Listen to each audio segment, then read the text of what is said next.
अध्यक्ष महोदय, 3-4 अधिवेशनामध्ये मी सातत्यानं या विषयावरती लक्षवेधी मांडत आहे. मी विधान परिषदेचा आमदार असल्यापासून या सगळ्या विषयावरती भूमिका मांडतोय.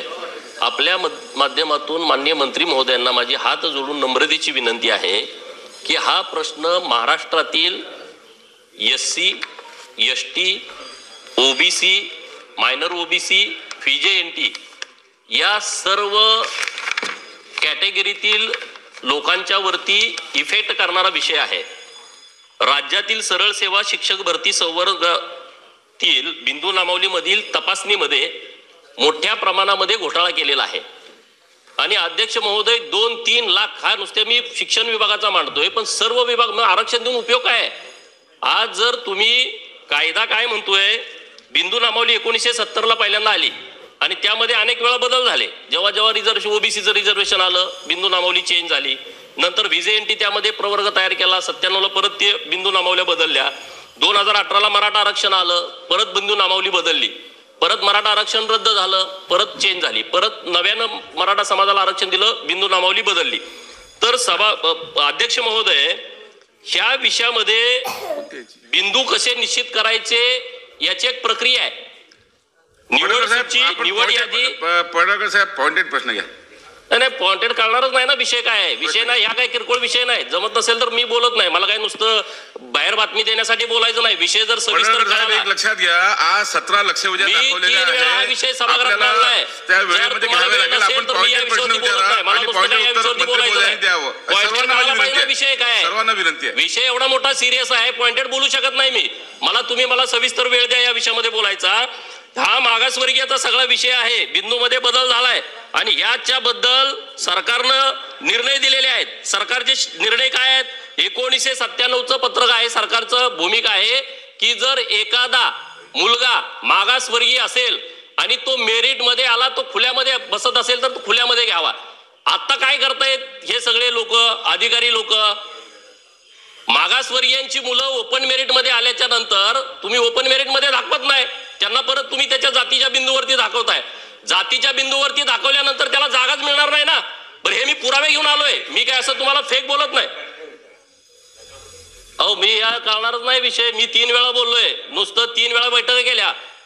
प्रश्न घ्या, उत्तर देतील. नाही, मला एक विषय तुम्हाला समोर द्यायचा आहे. कुठला द्यायचा आहे? पुणे महानगरपालिकेचा. पुणे महानगरपालिकेमध्ये 2009 पासून ही जी शिक्षकांची भरती झाली, या भरतीमध्ये एक निगडे मिलन या व्यक्तीला 66.67 मार्क्स मिळाले. हे ओपनच्या यादीमध्ये आहेत. आणि OBCच्या यादीत दाखवलेली 16 मुलं, SCच्या यादीत दाखवलेली 3 मुलं, NTच्या यादीत दाखवलेली 2 मुलं, ही 66.67 पेक्षा जास्त आहेत मार्क. त्यांना खुल्या प्रवर्गात दाखवण्याची आवश्यकता होती, परंतु त्यांना खुल्या प्रवर्गात दाखवलं नाही. मंत्रिमहोदय उत्तर द्या. नाही, अजून विषय ना पुढं. बघा, मला या विषयावर बोलायचं नाही. माझी लक्षवेधी कॅन्सल करा. आपण प्रश्न घ्या. प्रश्नाची प्रश्न नाही, मला उत्तर नको आहे.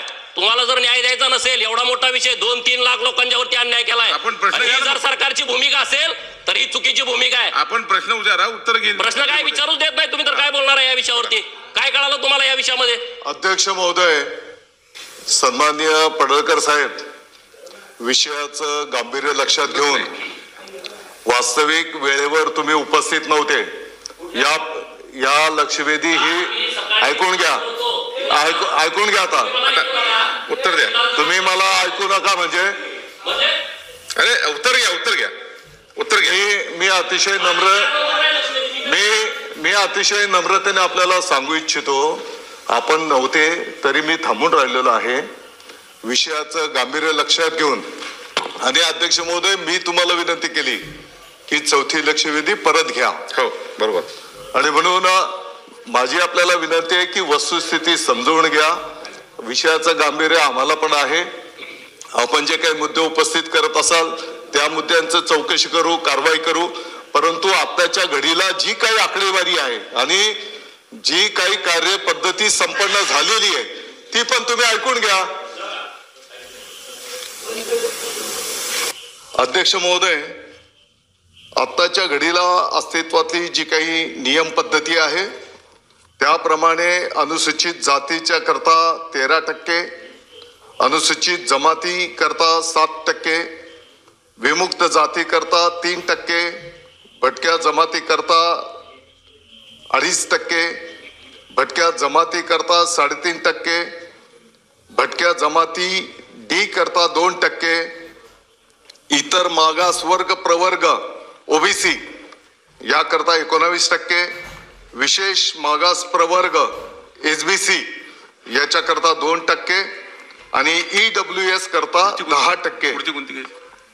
अशा पद्धतीची आरक्षणाची त्या ठिकाणी टक्केवारी आहे मधले घेऊ का? आणि त्या पद्धतीने ही भरती संपन्न होते आहे. अध्यक्ष महोदय, ज्या काही नियुक्त प्राधिकारी संस्था आहेत, महानगरपालिकेच्या बाबतीमध्ये आयुक्त महोदय असतील, जिल्हा परिषदेच्या बाबतीमध्ये मुख्य कार्यकारी अधिकारी आणि खाजगी शाळांच्या बाबतीमध्ये संबंधित संस्था या नियुक्त प्राधिकारी म्हणून बिंदू नामावली तयार करून सामान्य प्रशासन विभागाच्या अंतर्गत असणाऱ्या सहाय्यक आयुक्ताच्या माध्यमातून मागासवर्गीय कक्ष यांच्याकडे तपासणी करता पाठविल्या जातात आणि ती तपासणी करून सहाय्यक आयुक्त मागासवर्गीय कक्ष बिंदू नामावली तपासून प्रमाणित केली जाते. ही बिंदू नामावली प्रमाणित करण्याच्या नंतर मग पुढची प्रोसेस त्या ठिकाणी संपन्न केली जाते.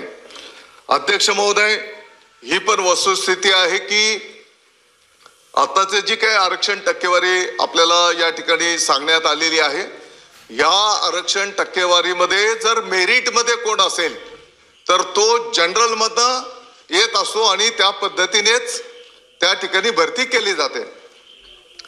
अध्यक्ष महोदय, आत्ताच्या घडीला पहिल्या टप्प्यामध्ये विभागाच्या वतीने जे काही मुलाखतीसह आणि मुलाखतीशिवाय अशी 21,839 पदांची जाहिरात प्रसिद्ध झाली. त्यामध्ये आरक्षित प्रवर्गाची 15,670 व खुल्या प्रवर्गाची 6,169 पदं होती. यामध्ये आरक्षित पदांवर शिफारस झालेले उमेदवार 13,026 असून खुल्या प्रवर्गावर शिफारस झालेले उमेदवार 5,008 आहे. याचा अर्थ असा आहे की कुठल्याही आरक्षित पदावर कोणावरही अन्याय झालेला नाही. उलट पक्षी त्याच्यापेक्षा जास्तीचे उमेदवार त्या ठिकाणी आले आहेत, म्हणजे कदाचित बॅकलॉग असेल पाठीमागच्या काळामध्ये. दुसऱ्या टप्प्यामध्ये मुलाखतीशिवाय आणि मुलाखतीसह अशी एकूण 10,856 पदांची जाहिरात प्रसिद्ध झाली होती. त्यामध्ये आरक्षित प्रवर्गाची 8,643, खुल्या प्रवर्गाची 2,213 पदं होती. यामध्ये मुलाखतीशिवाय या प्रकारात 1,114 पदांवर उमेदवारांची शिफारस झालेली असून त्यामध्ये आरक्षित प्रवर्गाच्या पदावर शिफारस झालेल्या उमेदवारांची संख्या 712 इतकी आहे. उर्वरित मुलाखतीसह भरतीची प्रक्रिया आता प्रगतीपथावर आहे. आणि म्हणून आपण जर बघितलं असेल तर कुठल्याही विमुक्त जाती याच्यामध्ये 1,498 उमेदवार, भटक्या जमातीमध्ये 727 उमेदवार, भटक्या जमातीमध्ये 821 उमेदवार आणि भटक्या जमाती डी मध्ये 672 उमेदवार त्या ठिकाणी निवड करण्यात आलेली आहे. चला बोला पडळकर साहेब, पुन्हा काय तुमचा प्रश्न? विषय आहे, नीट समजून घ्या. आता तुमची जाहिरात दिली, जाहिरात टक्केवारी तुम्ही सांगितली, एससी ला किती, एसटी ला किती, ओबीसी ला किती. हा विषय माझा नाही आहे.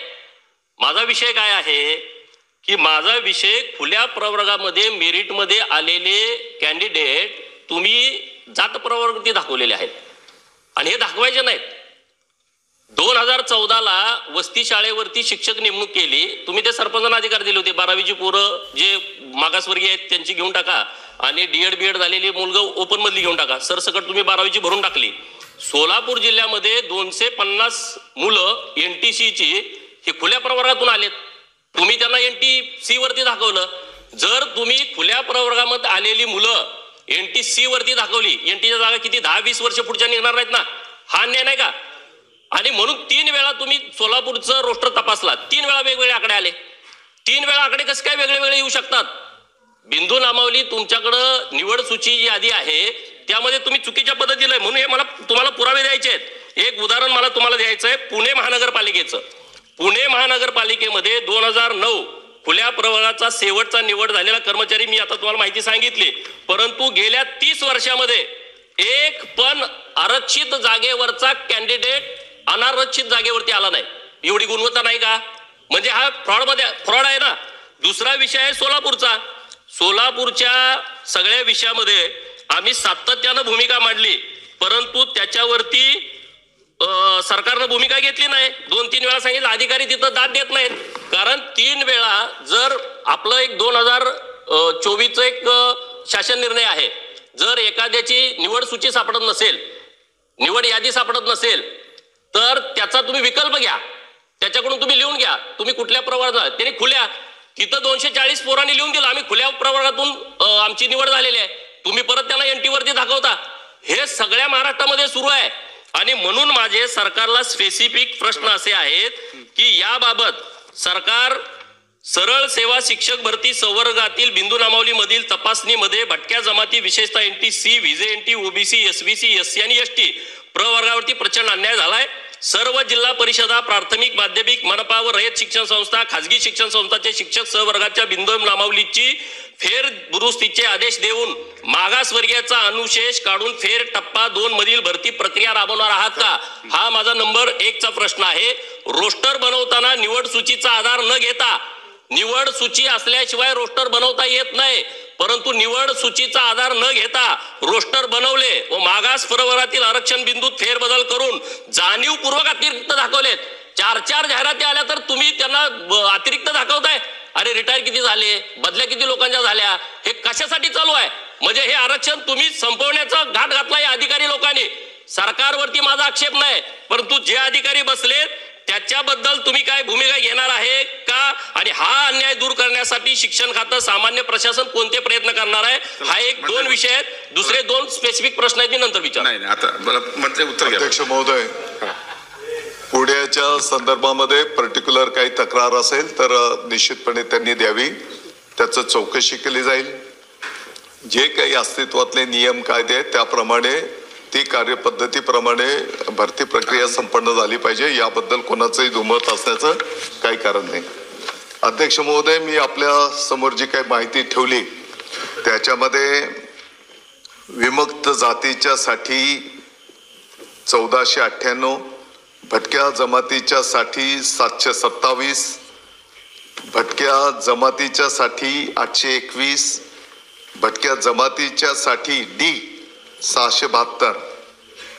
याचा अर्थ असा आहे की भरतीच्या 2 जे टप्पे मी आपल्या समोर ठेवलेले आहेत, 32,695 पदांची जाहिरात देण्यात आलेली होती.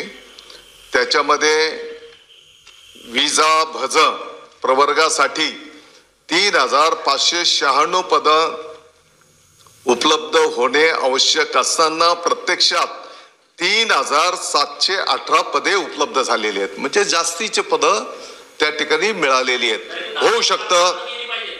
होऊ शकतं की कदाचित काही पाठीमागचा बॅकलॉग असेल किंवा जी काही लोक राखीव कोट्यातली असेल परंतु मेरिट मध्ये ती लोक आलेली असतील आणि म्हणून या प्रवर्गावर अन्याय झाला असं जे काही सन्मान्य आमदार महोदय बोलतात ते वस्तुस्थितीला धरून नाही. आणि हे होत असताना सोलापूरच्या संदर्भामध्ये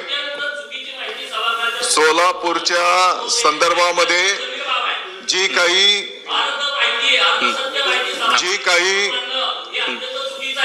अध्यक्ष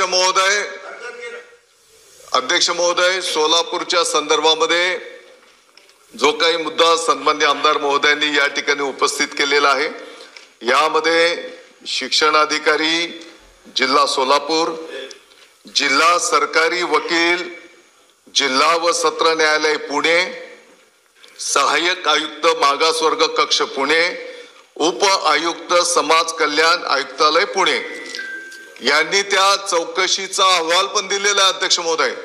आणि त्या अहवालामध्ये स्पष्टपणे कुठेही बिंदू नामावली जे काही आरक्षण आहे याच्यामध्ये काही चुकीचं काम झालेलं नाही असं स्पष्टपणे या ठिकाणी या अहवालामध्ये नमूद केलेलं आहे. आणि आपले जे कोण प्रतिनिधी होते संदीप फणसे, दुर्दैवाने ते तिथं उपस्थित असताना या अहवालामध्ये चौकशीमध्ये ते पण सहभागी असताना त्यांनी तिकडे सही केली नाही आणि ते निघून गेले.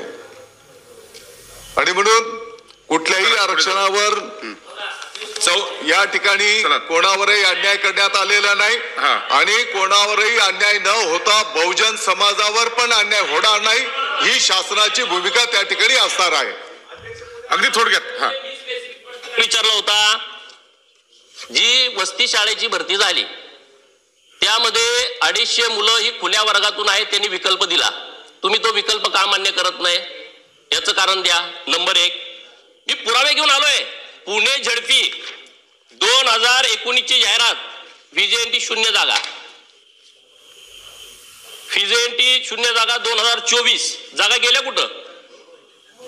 2025 काम करा. नाही मंत्री मध्ये एक बैठक आयोजित हे करा. सगळे मुख्यमंत्री महोदयांकडे बैठक घ्या. नाही बघा, नाही मुख्यमंत्री महोदयांकडे बैठक घ्या, हा विषय मिटेल. एकदा एक बैठक घेऊन हा विषय संपवा. हा विषय अत्यंत सिरियस आहे. माननीय मुख्यमंत्री महोदय अध्यक्ष महोदय, मी आपल्या समोर जी काही आकडेवारी ठेवलेली आहे त्या आकडेवारीवरून असं दिसतंय की आत्ताच्या घडीला अस्तित्वातलं जे काही आरक्षण आहे, जिथपर्यंत शालेय शिक्षण विभागाचा विषय आहे, यामध्ये कोणत्याही प्रवर्गावर अन्याय झालेला नाही आणि म्हणून त्यांच्याकडे जे काही पुरावे असतील ते पुरावे दिल्याच्या नंतर त्या संदर्भातले चौकशी त्या ठिकाणी उत्तर ऐका ना गोपीजी.